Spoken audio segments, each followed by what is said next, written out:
Transformation is such a major part of our lives, and this is how we gauge ourselves and we see that we are being evolved as humanity.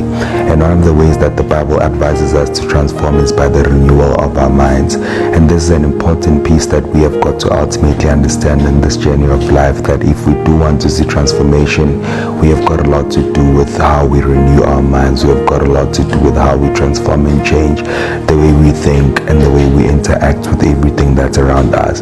In many cases, we wish that we can see transformation and we wish that we can see change, but we are still stuck up in the same mindsets. We are still stuck up in the same thoughts. We are still stuck up in the same emotions. And sometimes transformation comes in a form of you transforming your mind and you being able to renew your mind and decide and take a sober decision to actually change the things that you are imagining, the things that you are thinking, and the things that you are inviting into your mind. I mean, a good writer in the Bible says that a carnal mind is the playground of the enemy, and that is how we know that transformation will never ever come, when we are still stuck up on old thoughts, on old habits, and old relationships that actually have given us a traumatic experience in our lives. And on today's episode, I do want to say that transformation comes mainly by the renewal of your mind.